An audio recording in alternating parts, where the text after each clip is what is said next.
दोस्तों, इस नॉमिनेशन के बाद अविनाश मिश्रा ने युद्ध का बिगुल बजा दिया है।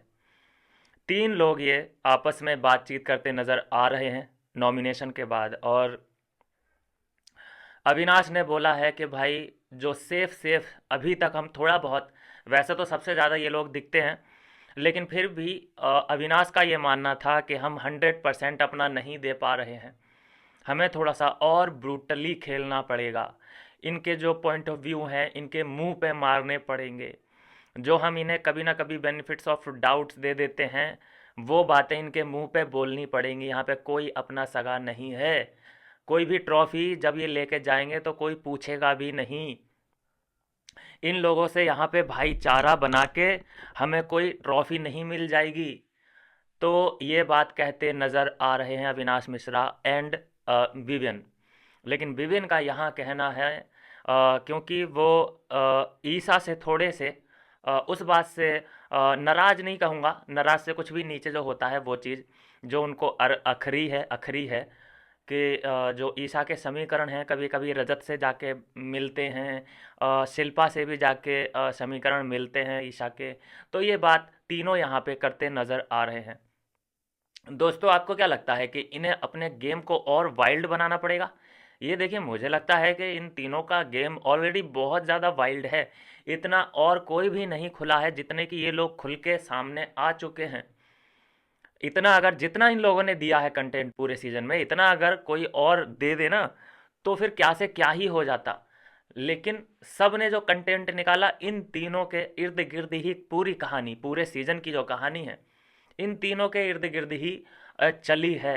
इनके विलेन चेंज हुए हैं लेकिन ये हीरो चेंज नहीं हुए। कभी इनकी कहानी में विलेन करणवीर मेहरा बना, कभी इनकी कहानी का विलेन चुम दरांग बनी, कभी इनकी कहानी की विलेन चाहत पांडे, कभी रजत दलाल, कभी श्रुतिका अर्जुन। इनके कहानी के विलेन्स चेंज होते रहे हैं लेकिन हीरो यही थे। लेकिन इसके बाद भी अविनाश मिश्रा सेटिस्फाई नहीं है और वो बोल रहे हैं कि भाई बहुत बुरी तरीके से अब गेम खेलना पड़ेगा। सिर्फ एक हफ्ता है, हमने कहीं ना कहीं कुछ तो गलत किया है जो कि हम इस वक्त नॉमिनेशन में पड़े हैं। दोस्तों, ये तो हम सब जानते हैं कि बायसनेस का गेम बिल्कुल खुलेआम चल रहा है। खुलेआम बोलूँगा कि नंगा नाच चल रहा है दोस्तों बायसनेस का। देखिए, कुछ लोगों का मानना था कि बायस तो जो गेम है वो अविनाश मिश्रा ने शुरू किया था। गलत फहमी में हो आप लोग। अविनाश ने शुरू नहीं किया था। याद करो, पहली संचालक बनी थी श्रुतिका। इसने श्रुतिका ने ना ही अविनाश को कोई नॉमिनेशन का अधिकार दिया था, ना विवियन को, ना ईशा को, ना एलिस को। आपको याद होगा उस वक्त भी इसकी डांट पड़ी थी बिग बॉस से कि तुम लोग सीरियस नहीं ले रहे हो, देखो कौन बन गया ये संचालक। क्योंकि संचालक के लिए थोड़ा टास्क कराया था एक हल्का फुल्का सा, तो किसी ने सीरियसली नहीं लिया, जिसके कारण श्रुतिका बन गई उस वक्त संचालक। तो उस वक्त पता चला कि हाँ भाई, बायस गेम ऐसे खेला जाता है। फिर अविनाश को गुस्सा आता है और वो सिर्फ अपने ही लोगों को फूड देता है, क्योंकि वो जेल के अंदर था, फूड का कंट्रोल उसी के पास था। आई थिंक आपको याद आ गया होगा।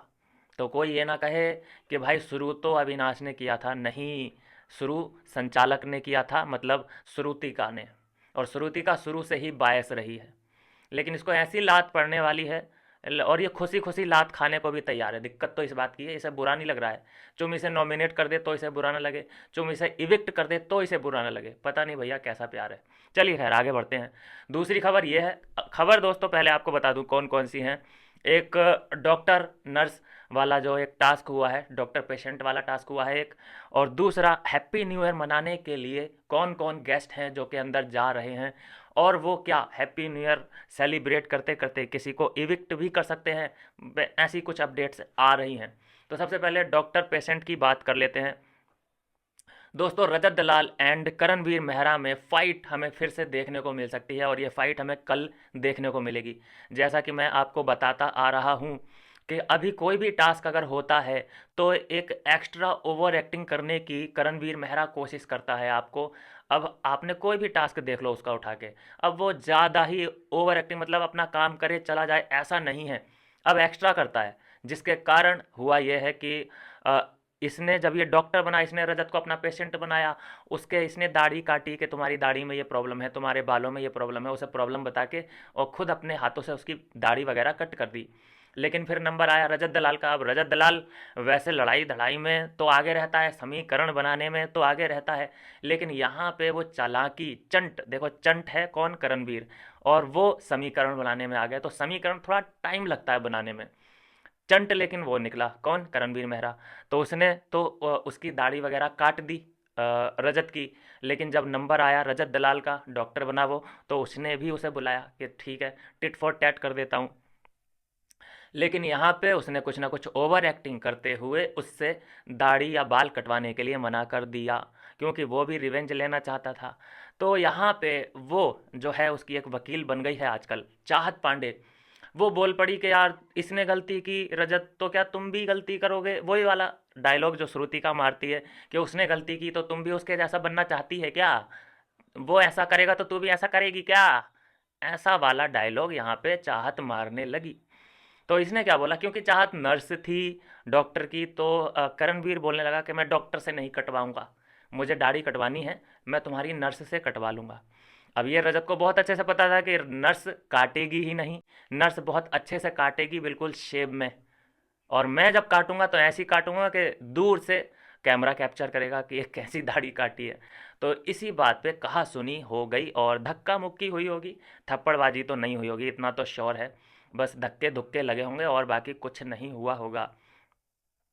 तो सवाल ये उठता है दोस्तों, क्या इसके बेसिस पे रजत दलाल का एविक्शन हो सकता है? क्या ये एक इविक्ट करने का बिग बॉस को मौका मिलेगा यहाँ पे? मुझे नहीं लगता, अभी तो मुझे नहीं लगता, क्योंकि सलमान खान के साथ जो बॉन्ड देखा गया है रजत दलाल का, आई डोंट थिंक सो कि ऐसा हो, इविक्शन नहीं होगा, मुझे तो यही लग रहा है। चलिए खैर अगली खबर पे बढ़ते हैं। अंदर दोस्तों हमारे पुराने वाले फेवरेट लोग अंदर जा रहे हैं, हैप्पी न्यू ईयर मनाएंगे।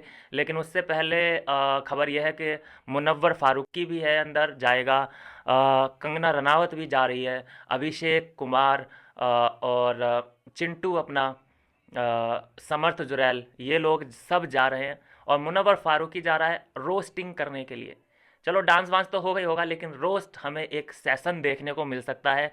जो पुराना वाला 17 वाला सीजन था और रोस्टिंग होती थी, उसमें फैंस बहुत इन्जॉय किया करते थे, वो रोस्टिंग इस सीजन में मिसिंग है। सिर्फ एक बार हुई थी हल्की फुल्की रोस्टिंग, वो भी शायराना अंदाज में, लेकिन ऐसे जो होती है ब्रूटल वाली रोस्टिंग वो अभी तक नहीं हुई है। तो वो हमें देखने को मिल सकती है। बहुत इंतजाम आप लोगों के लिए बिग बॉस ने इस बार एंटरटेनमेंट का कर दिया है। तो ये सब चीज़ें हमें कब देखने को मिलेंगी? कल। कल, जी हाँ दोस्तों, कल हमें ये पूरा सिनेरियो, पूरे सीन्स हमें देखने को मिल सकते हैं। तो फुल एंटरटेनमेंट के लिए आप हो जाइए तैयार और चैनल को कर लीजिए सब्सक्राइब।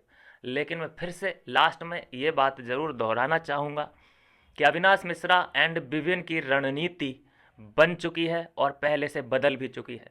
अब ये फ्रंट फुट पे बैटिंग करना चाहते हैं, कोई भी बॉलर आने दो सामने, सबकी ये तुड़ाई करना चाहते हैं। कैसी लगी आपको इनकी स्ट्रेटजी? ज़रूर अपनी राय दें। मिलता हूँ नेक्स्ट वीडियो में नई अपडेट के साथ।